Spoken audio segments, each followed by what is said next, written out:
दोस्तों नमस्कार, स्वागत है आपका यूट्यूब चैनल एबीटेक में। आज है 20 जनवरी 2024 और जान लेते हैं आज की महत्वपूर्ण खबरें जो आज के प्रमुख समाचार पत्रों पर छाई हुई हैं और आप लोगों के लिए बहुत ही इम्पोर्टेंट हैं।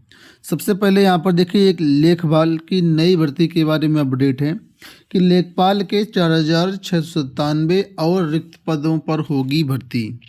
प्रदेश में जल्द ही राजस्व लेखपालों के लगभग 4700 और रिक्त पदों पर भर्ती के लिए प्रक्रिया शुरू होगी।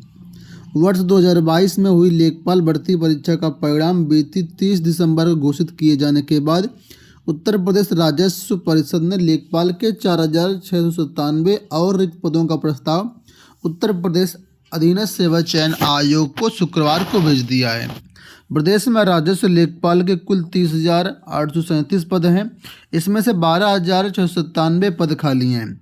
अधीनस्थ सेवा चयन आयोग ने लेखपाल के 8,085 पदों पर भर्ती के लिए 31 जुलाई 2022 को लिखित परीक्षा के आधार पर जो विज्ञापन जारी कर परीक्षा लिया था। लिखित परीक्षा के आधार पर गत 30 दिसंबर को 7,897 अभ्यर्थियों को उत्तीर्ण घोषित करते हुए 7,720 को नियुक्ति पत्र के लिए राजस्व परिषद की संस्तुति भेज दी थी। आयोग की ओर से परीक्षा परिणाम घोषित करने के बाद राजस्व परिषद ने लेखपाल पद पर नियुक्ति के लिए संस्तुत अभ्यर्थियों का मंडलवार आवंटन कर दिया है। तो कुल मिलाकर के भर्ती प्रक्रिया लगभग पुरानी वाली लेखपाल की कंप्लीट हो चुकी है। अब नई लेखपाल भर्ती प्रक्रिया शुरू होगी। ये भर्ती उन अभ्यर्थियों के लिए होगी जो पेट 2023 क्वालिफाई होंगे। तो आने वाले टाइम पर जो कुछ भी अपडेट्स होगी हम आपको देते रहेंगे। दूसरी देखो अपडेट यहाँ पर है कि सिपाही भर्ती की कतार में 47.45 लाख युवा। लिखा है कि कर्मचारी चयन आयोग की सबसे बड़ी भर्ती में एक केंद्रीय सुरक्षा बलों में कांस्टेबल जीडी के लिए देश भर के 47 लाख से अधिक अभ्यर्थियों ने आवेदन किया है। केंद्रीय सशस्त्र पुलिस बलों में कांस्टेबल एसएसएफ और असम राइफल्स जीडी 2024 के लिए 47,45,501 अभ्यर्थियों ने आवेदन किया है। इस भर्ती के लिए 31 दिसंबर तक ऑनलाइन आवेदन हुए हैं। एक आरटीआई के जवाब में एसएससी ने आवेदकों की जानकारी दी है। आवेदन करने वालों में अनारक्षित के 6,45,170 अभ्यर्थी हैं। एक नज़र डाल लेते हैं इस भर्ती में पदों की संख्या को लेकर के। तो आपको बता दें 2022 में जब भर्ती आई थी तब इसमें पदों की संख्या थी 50,187 और उस समय आवेदन किए थे 54,15,938 अभ्यर्थी, यानी कि लगभग 54 लाख अभ्यर्थियों ने आवेदन किया था। लेकिन 2023 में जो भर्ती आई है इसमें पदों की संख्या है 26,146 और इसमें लगभग 47.5 लाख अभ्यर्थियों ने आवेदन किया था। एक इंटरेस्टिंग डाटा आपको और बताते हैं। 2021 में जब ये भर्ती आई थी तब यहाँ पर पद थे 25,271, लेकिन आवेदकों की संख्या आप सुनेंगे तो आपको हैरानी होगी। 2021 में इस भर्ती में आवेदकों की संख्या थी लगभग 72 लाख।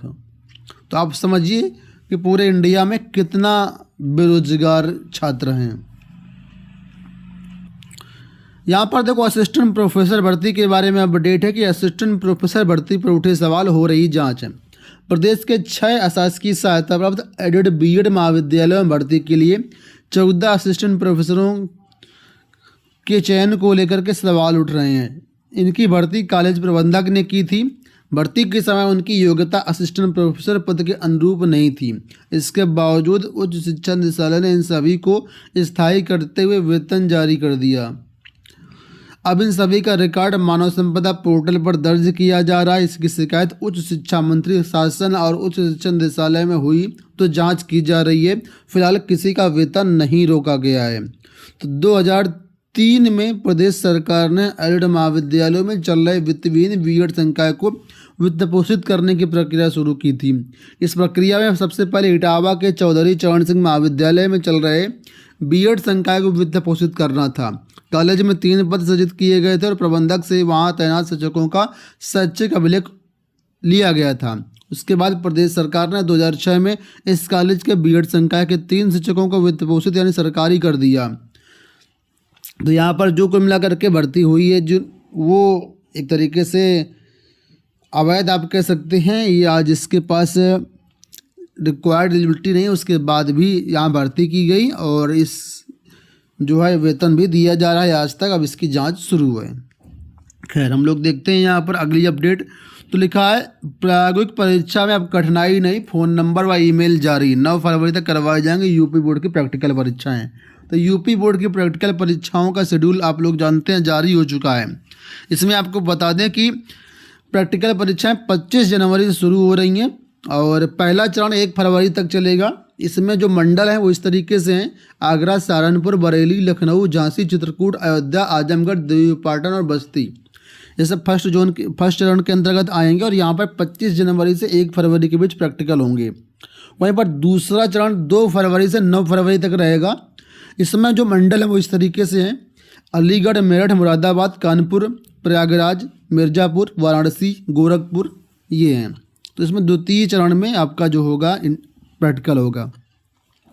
सभी जोन वाइज जो क्षेत्रीय कार्यालय हैं उनके संपर्क नंबर, ईमेल आईडी जारी कर दिए गए हैं। किसी भी प्रकार से कोई शिकायत है तो यहाँ पर आप कर सकते हैं। यहाँ पर अपडेट है पीसीएस रिजल्ट को लेकर के। पीसीएस के लिए जो इंटरव्यू पूरा हो चुका है, 8 दिन कंप्लीट भी हो चुके हैं, लेकिन अभी तक प्रोग्राम जारी नहीं किया गया है। तो आप बताया गया कि पीसीएस प्रोग्राम के लिए उल्टी गिनती शुरू हो चुकी है।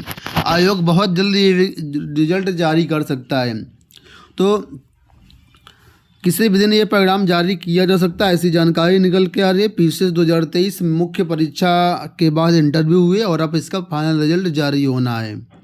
ठीक है, तो रिजल्ट बहुत जल्द जारी होगा, ऐसी यहाँ पर जानकारी दी गई है। यहाँ देखो अपडेट है कि 2 माह बाद फिर खुली दाखिले की खिड़की। डिप्लोमा इन एलिमेंट्री एजुकेशन प्रशिक्षण 2023 सत्र में प्रवेश प्रक्रिया पूरी होने के बाद 2 महीने बाद फिर से दाखिले की खिड़की खोल दी गई है। पीएनपी की तरफ से विज्ञप्ति जारी करके सीधे प्रवेश का कार्यक्रम जारी किया गया है।